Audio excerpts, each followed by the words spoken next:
अस्सलाम वालेकुम नाजरीन, आप देख रहे हैं ज़मीन ज़ाद यूट्यूब चैनल और मैं आपकी होस्ट निम्रा अली आप सबको खुश आमदीद कहती हूँ। इस वक्त मेरे साथ मौजूद हैं एक्सक्यूज़ मी वसीम हसन शेख। मैं इनसे कुछ सवालात करूँगी इनकी लाइफ के मुतल्लिक, इनके सोशल वर्क के मुतल्लिक कि ये इतना नाम कैसे बना लिया, आगे क्या करें, इन्होंने क्या क्या किया है, क्या क्या करना है, क्या इनके एम्स हैं, क्या हैं। तो सबसे मेरा पहला सवाल ये है कि एक्सक्यूज़ मी पहचान बनाने में कितना वक्त लगा आपको? एक रात। एक रात मतलब कि मैं जो मेरा सोशल मीडिया का सारा वही है कि मैंने किटकैट टेल्का पाउडर का ऐड किया था, उसको अपलोड किया करके हम ऑफिस से घर गए। जब नेक्स्ट डे आया तो 2 मिलियन व्यूज़ थे। Oh my God. और मैं वसीम हसन शेख से मिस्टर एक्सक्यूज़ भी बन चुका था। एक रात में सोशल मीडिया स्टार बना। एक रात में, यानी आपको अंदाज़ा था कि आप इतना फेमस हो जाएंगे एक ही रात में कि आज मैं आपका इंटरव्यू कर रही हूँगी। यानी ये होता है कि आपने एक एक्सक्यूज़ मी वर्ड बोला जो नॉर्मली मैं भी बोलती हूँ, सब बोलते हैं, लेकिन इतना फेमस नहीं होता जितना इनके मुंह से फेमस हो गया। तो मैं ये पूछूंगी ऐसा क्या था उस एक्सक्यूज़ मी में कि ये फेमस हो गए? उसका ये था एक्सक्यूज़ मी आप भी, ये था एक्चुअली वो वर्ड। लेकिन ये कि फ़ेम अल्लाह पाक की तरफ से है, हमें पता नहीं होता हम जो कर रहे हैं उसका फ़ेम क्या, रिटर्न क्या आना। लेकिन कोई भी प्रोजेक्ट है मैं इसी कोशिश और लगन से करता हूँ कि उसको हमेशा यही समझता हूँ कि ये सुपर डुपर हिट है। अच्छा, मेरा नेक्स्ट क्वेश्चन ये है कि मैं जब से इनसे मिली हूँ मैंने इनके एक फेस पे कांस्टेंट स्माइल देखी है कि ये कंटिन्यूसली बस एक स्माइल में है, बिल्कुल नहीं कर रहे। तो मैं ये पूछूं आपके चेहरे के पीछे की ये जो स्माइल है इसकी खास वजह क्या है? मन का सच्चा। मन का सच्चा, बेशक अगर इंसान का दिल साफ है तो मुस्कुराहट बेशक मुँह पे आ ही जाती है। तो अगला सवाल है, आप अपने एड्स खुद ही देखते हैं, खुद ही लिखते हैं? हाँ, कंटेंट मेरा होता है, बाकी हमारी टीम है, आगा साहब है, आहद भट्ट है, साइम है, गज़ल खान है, मियाँ आसिम इलियास साहब है, टीम है प्रॉपर। लेकिन जो मेन कंटेंट है वो मेरा ही होता है। नहीं, यानी कि आप खुद ही एक्ट भी करते हैं, खुद ही डायरेक्ट भी करते हैं, खुद ही कंपोज करते हैं, एडिट वगैरह भी आप सब कुछ खुद करते हैं। तो मेरा ये सवाल है कि आपको कोई और टैलेंटेड नहीं लगता या आप समझते हैं कि बस मैं ही इस एड में फिट आऊँगा तो खुद ही मैं करूँगा?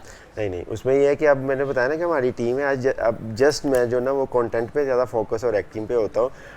डायरेक्शन भी बहुत ज़्यादा आगा साहब की जो ना वो हम खिदमात लेते हैं।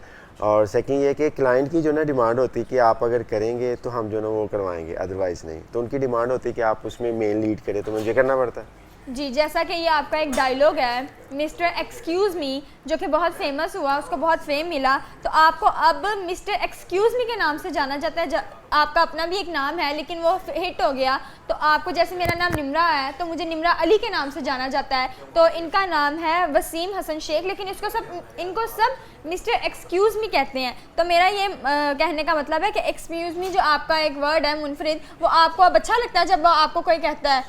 डेफिनेटली लव और चाहत या रिस्पेक्ट किसी को भी बुरी नहीं लगती।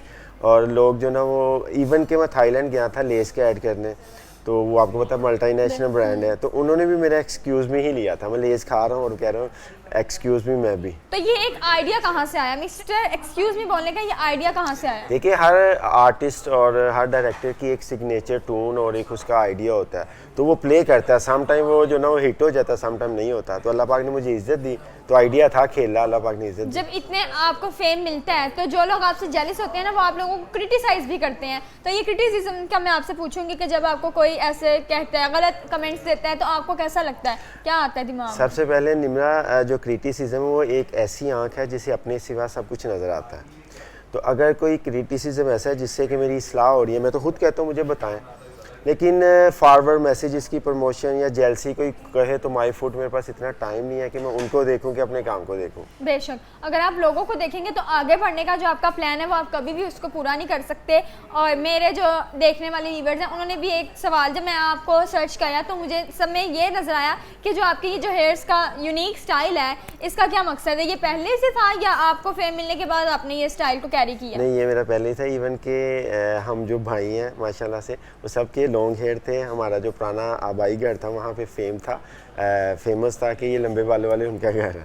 तो ये हमारे जो ना वो फैमिली हेयर्स हैं, तो बस एक आइडेंटिटी बन गई। हालांकि मैंने डिफरेंट करैक्टर्स किए हैं जिसमें शॉर्ट हेयर्स भी हैं, किसी में कुछ गेटअप, किसी कुछ। तो लेकिन नेचुरली जो लुक है वो यही है। तो ये बहरहाल आपको पता है एक लुक है, इसको चेंज होता रहता है, उसमें कोई तो ऐसा जैसे कि आपने बताया कि आपकी फैमिली में है, तो आपके भाई जो फिल्म डायरेक्टर हैं, आपको उनको देख के इस इंडस्ट्री में आने का शौक पैदा हुआ या पहले से ही कुछ सोचा हुआ था आपने कि हाँ मैंने आना है? नहीं, आपको पता है कि जब फैमिली में कोई ऐसा बंदा हो तो इसकी इंस्पिरेशन तो होती है ना, फादर से, बड़े एल्डर ब्रदर्स वगैरह से। तो जब वो करते थे तो मैं उन्हें फॉलो करता था।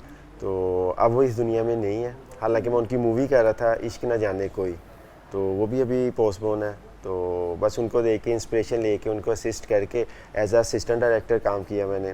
फिर मेरे एक भाई USA में होते हैं, उनको असिस्ट किया, वो उधर शिफ्ट हो गए। फिर एज अ असिस्टेंट से डायरेक्टर का पोर्शन स्टार्ट हो गया, उसके बाद एज एन मॉडल स्टार्ट हो गया। अब ज़्यादा फोकस मॉडल होता है, क्योंकि मेरी जो ज़्यादा मुझे फोर्स किया जाता है वो एज एन एक्टर मॉडल की आप जो ना वो नजर आने चाहिए। जो देखने वाले होते हैं ना वो उसको पसंद करते हैं जो अच्छा एक्ट कर रहा है। अब आप अच्छा एक्ट करेंगे तो ऑफ कोर्स आपको ही वो लेंगे। आपने जितनी भी एड्स बनाई हैं उनकी क्या क्वांटिटी है, यानी कितनी एड्स बना ली हैं अब तक? आई थिंक कोई 100 के करीब तो होंगी। अच्छा, मेरा सवाल ये था कि 50 से ज़्यादा बना ली, उन्होंने तो 100 से ज़्यादा बना ली हैं। इनसे क्या मैंने सवाल करना है 50 से ऊपर का। तो आप अपनी वेब सीरीज़ जो इनके ड्रामाज आ रहे हैं अपकमिंग, उनके बारे में कुछ बताएंगे? हाँ जी बिल्कुल, हम अपने चैनल हसन स्टूडियो 1 जो वेब टीवी है उसके लिए कर रहे हैं बुलेट, एक वो CID पे है, और एक दर्द के रिश्ते है वो इस्लाही पहलू पे हमने लिखा है, और एक हम जो ना वो कर रहे हैं एशकन के नाम से, वो कॉमेडी सीरियल है। और वेब सीरीज़ हम जो ना इंशाल्लाह बहुत जल्द उसको ना पर्दा स्क्रीन पर लेके आएंगे अपने नाज़रीन के लिए। जी, अब मैंने आपकी काफ़ी एड्स देखती हैं, आप इंडिया से रिलेटेड यानी कुछ होता है, अगर आपको इंडिया से ही कोई ऑफ़र आए कि आप वहाँ जाकर एड्स वगैरह बनाएं तो आप वहाँ जाएंगे? जी बिल्कुल, देखो ना कि आर्टिस्ट के लिए तो कोई सरहद नहीं है ना।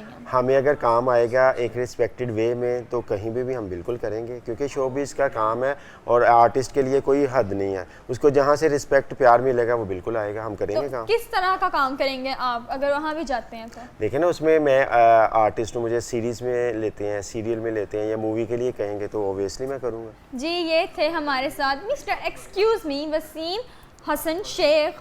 तो मैं आपसे लूँगी इजाज़त। इस चैनल को देखते रहे ज़मीन ज़ाद, और चैनल को सब्सक्राइब, लाइक, शेयर और बेल आइकन का बटन दबाना ना भूलें।